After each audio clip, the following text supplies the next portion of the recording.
Spooky season is in full swing, and I have collected some B horror movies that may or may not be interesting viewing before the seasonal depression really kicks in. Are all these movies good? Probably not, but even a bad movie can be a fun watch if you bring a good enough attitude. Remember, it's more about what's happening in here and in here than what's happening on your screen. Woo. Freaky stuff. Very controversial. Also, these are horror movies, so here are a number of sensitive topics that I mentioned in this video. Maybe not all of them, but I'm gonna try and do my best. But you should always do your own research before jumping into a movie if there are topics you would like to avoid.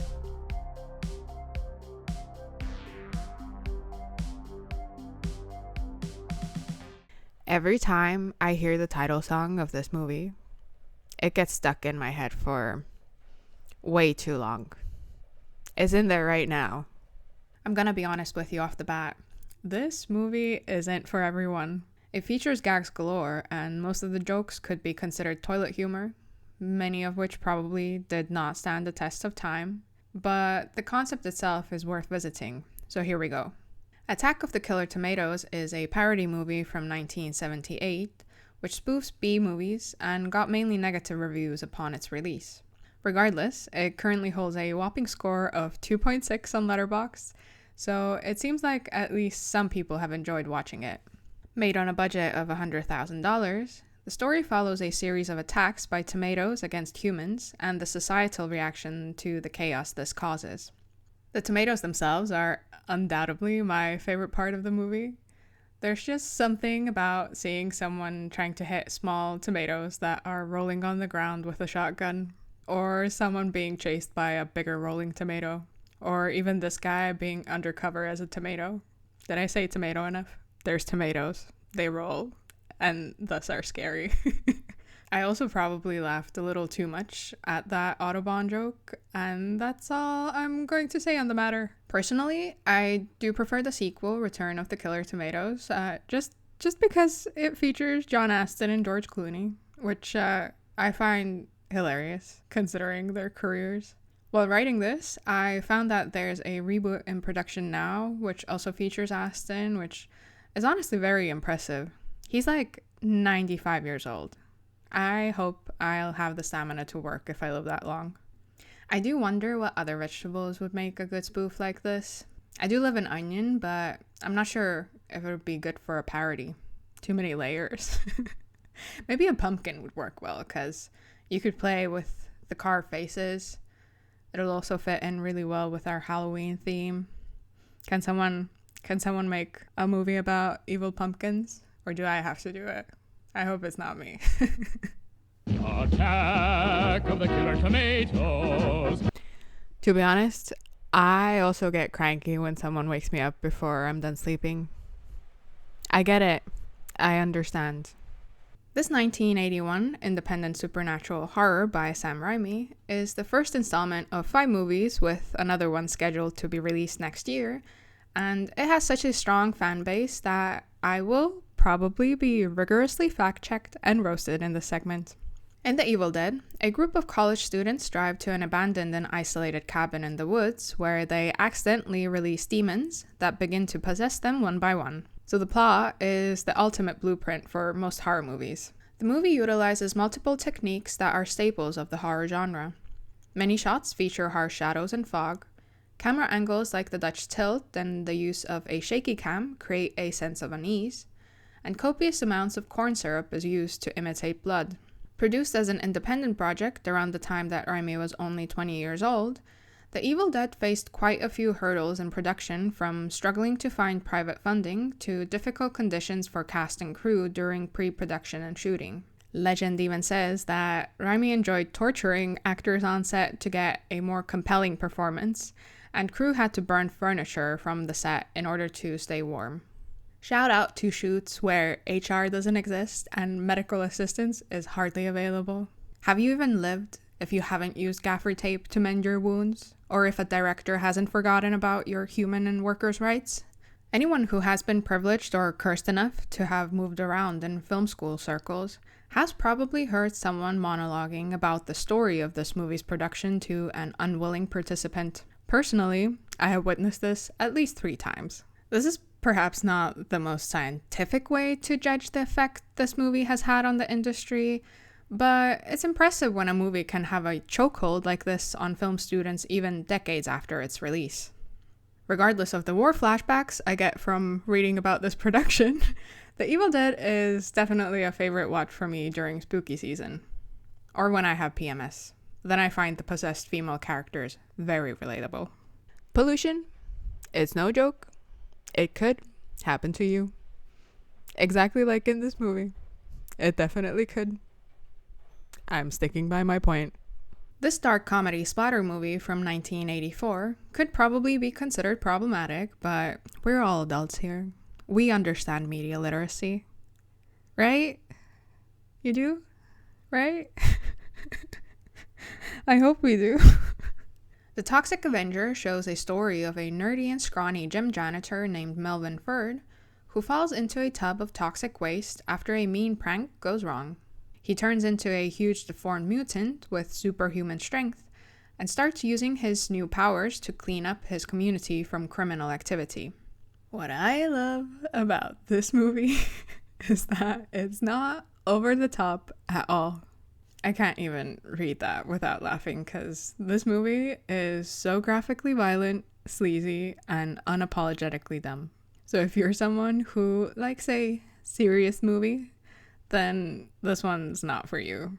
However, I do find this an interesting watch in relation to the modern day superhero movie craze. It's amazing what you can accomplish in cinema if you let people be odd and unhinged. And I think most people will agree that it gets a little boring when every movie you watch fits into a specific formula. I did like that they added in the romantic storyline with a blind girl. I feel like that added a dimension to the main storyline where we saw how the community as a whole reacted to Melvin in whatever form he was in. As someone who's from a sauna culture, the most triggering part of this movie was definitely that bare ass on the hot coals. My whole life, I have imagined that happening to me every time I'm getting off the higher sauna benches, and I love my bum. I hope to never barbecue it. Also, why did I only learn that there was a remake of this starring Peter Dinklage?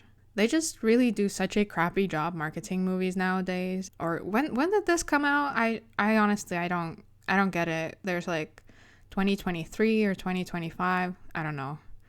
Will I watch it now? Honestly, probably no. If they had made it the musical with Peter though, now that I would watch. Give the people what they want. And that's good movies. We want good movies. When I say daddy, you say issues. Daddy. Daddy. Did you do it? Why aren't you doing it? Huh?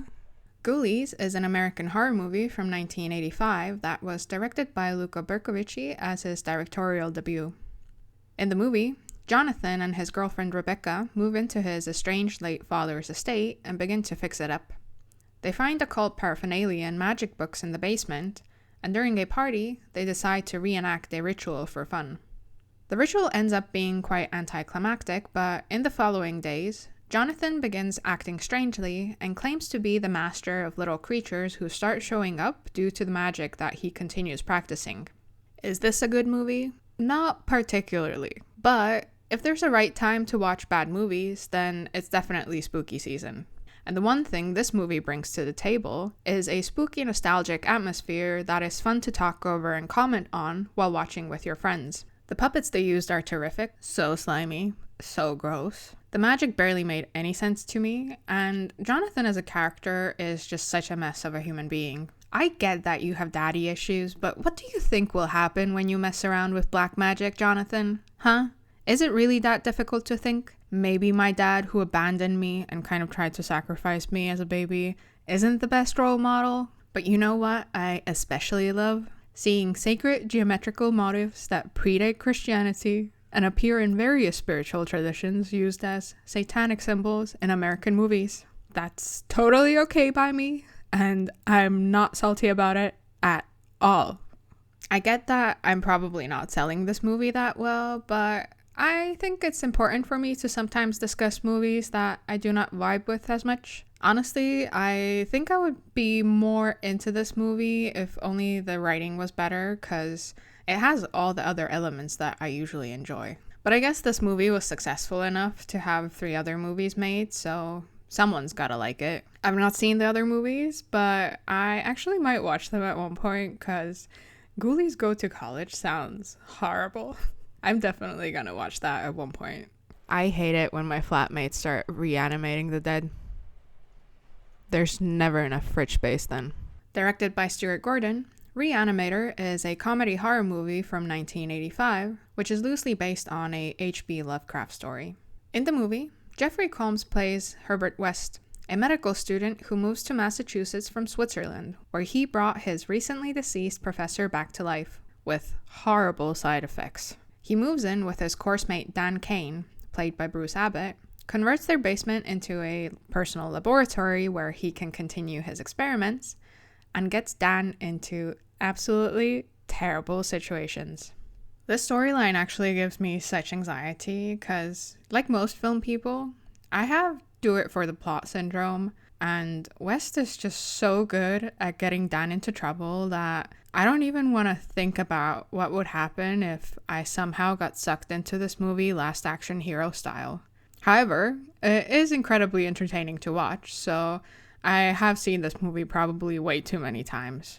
This is also a movie that I will always remember for its incredible graphics during its title sequence, and I was actually really inspired by it when working on my video about Frankenstein, which you can watch on the Perception Culture YouTube channel. The colorful overlays of medical diagrams on the dark background work really well with the overall aesthetic of the movie.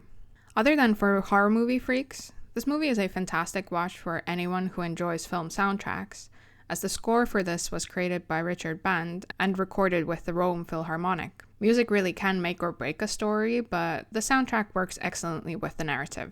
And just as a random final tangent, it also cracks me up every time I see that David Gale has a picture of him as a head in a bag as his headshot on IMDb to this day.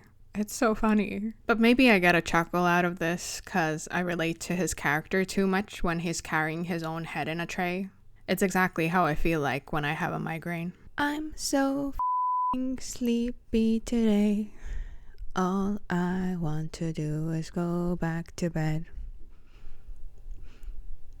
I think that's happening right after this. And I'm gonna watch a up movie by Brian De Palma, probably. I just had like such long dreams last night.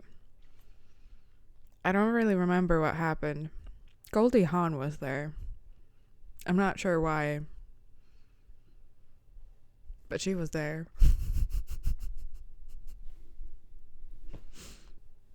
Are you enjoying the video? That's it. That's my question. Are you enjoying the video? Don't you just love a movie where grown-ass adults play teenagers? Chopping Mall is a 1986 techno horror that follows a group of teenagers who are having a sneaky party in a mall after closing. They realize their lives are in danger when the state-of-the-art automated security robots go haywire and start to hunt them down one by one. Co-written and directed by Jim Wynorski, who has since had a very prolific career in making not only B-movies, but also softcore pornography and exploitation movies, Chopping Mall discusses themes surrounding consumerism and workplace dynamics in a capitalist society. Can automation save us? Or will it consume us all? I'm not gonna lie. A lot of this movie was kind of goofy to me, but I did have a good time watching it. Chopping Mall is a fantastic time capsule when it comes to 80s American mall culture, and it doesn't take itself too seriously. The soundtrack and visual effects will provoke a fair amount of nostalgia to those who love 80s pop culture media, and the glorified security Roombas did make me chuckle quite a few times. This movie actually reminded me of Dawn of the Dead, which I have watched on this channel, and it was interesting to consider the shift of the villain of the movie from the undead in the 70s to automated robots in the 80s. It's funny how it always seems to come down to Reaganomics, isn't it? Isn't it? It's a little funny if you don't think about it too much. What would a horror movie set in a mall look like now? Would the horror stem from fantastical beings, technology, or simply from checking your credit score after buying your weekly groceries? I, for one, will definitely be crossing the street next time I see one of those delivery robots just because I have seen Chopping Mall. And yes, this is the second movie on this list that features Barbara Crampton. No, I will not be justifying my choices. Let's move on to the next movie. This is your brain on Tide Pods. So fresh, so clean. But seriously, don't eat soap and stuff. Please. Okay? Written and directed by Frank Henenlotter, Brain Damage is an American comedy horror from 1988 that stars Rick Hurst. The story follows Brian, a young guy who becomes addicted to a blue fluid secreted by a talking parasite. As he deals with the consequences of his addiction, the parasite convinces him to find other victims so that it can feed on human brains. This movie has everything you'd want from a B horror movie. Themes about the human condition, bisexual lighting, practical effects that are just bad enough to be excellent, and a soundtrack that channels one guy spending a weekend alone with a synth keyboard and a bunch of rain. If you've heard me talk about movies before, then you know that I am a for practical effects.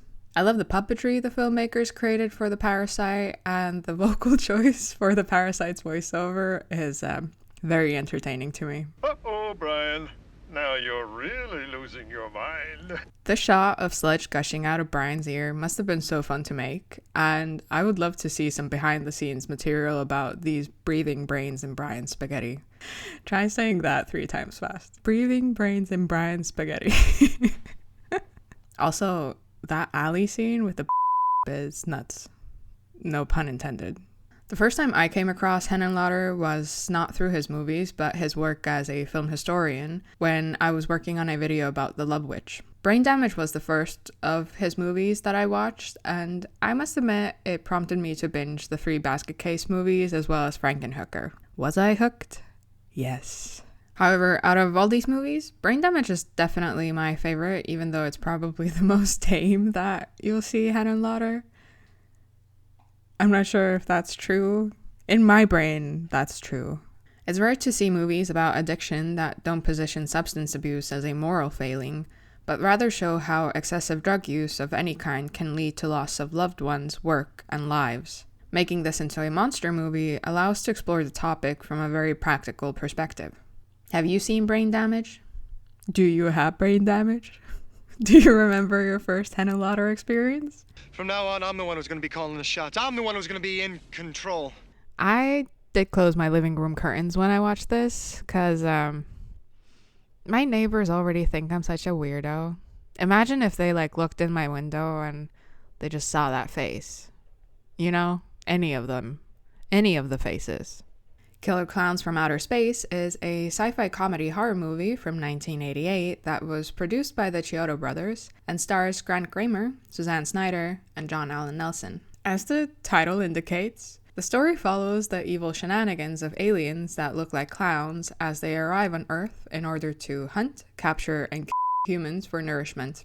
The movie received mostly positive reviews regardless of its absurd subject matter, and rightly appears in most search results for cult classic movies. I honestly really enjoyed this movie, more so than I thought I would. When I initially read about it, I figured that they'd have some guys in clown makeup running around, but this is something so much more than that. Killer Clowns from Outer Space does an excellent job with heightening the comedy writing through its use of props, costumes, and visual effects, while still fitting into the horror genre in terms of form.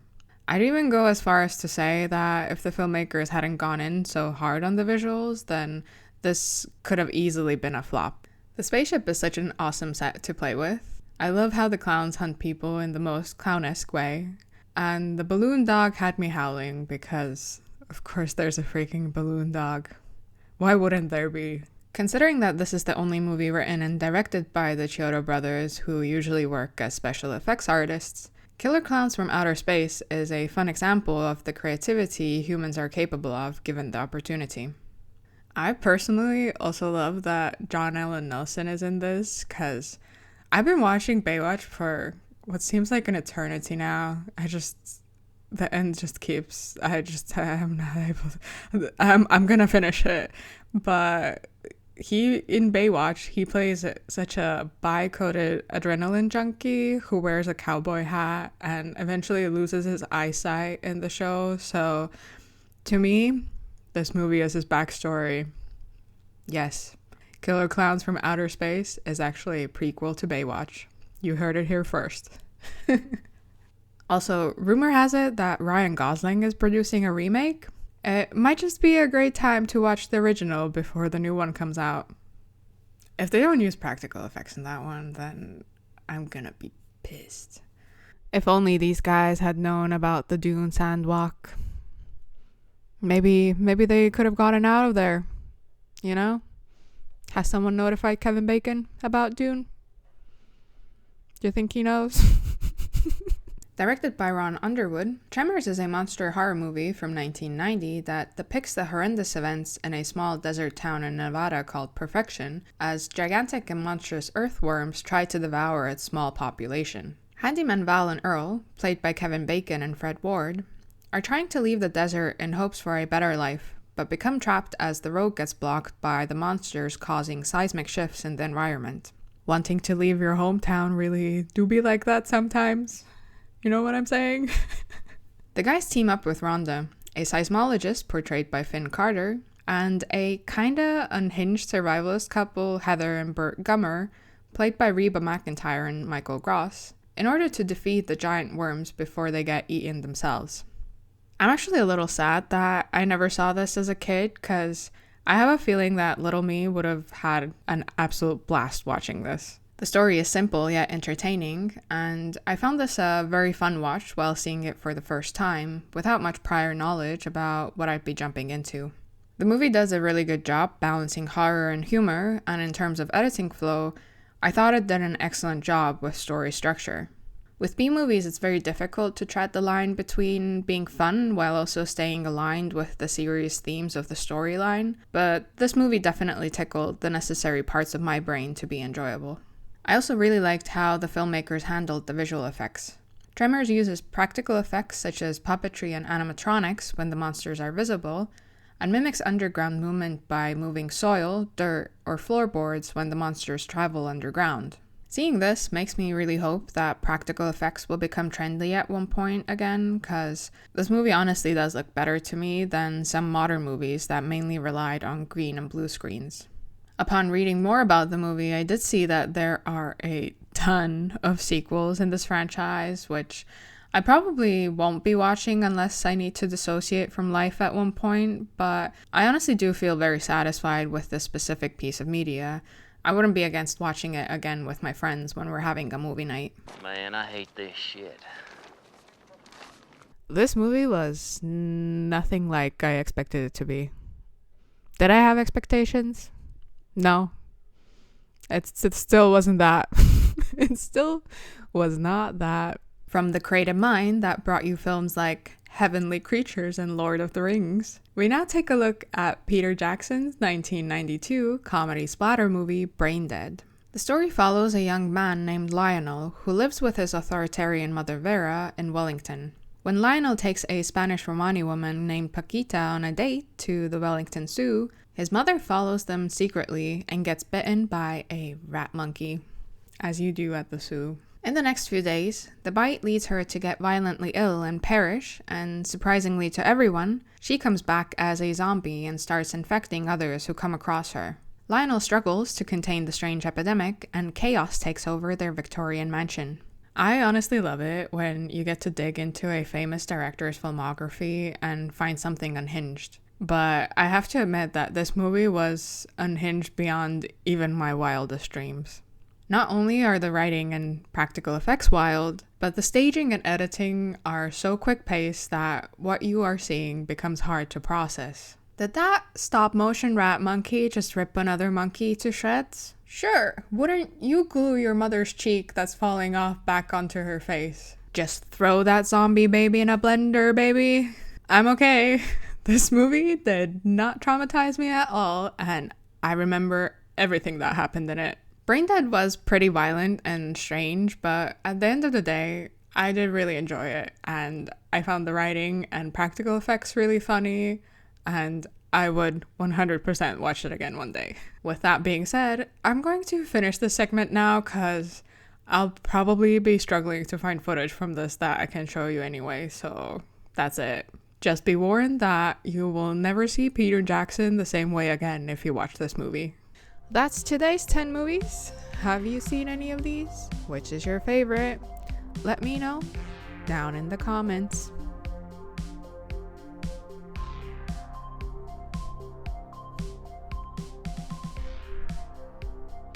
Is this 20 seconds already? It must be.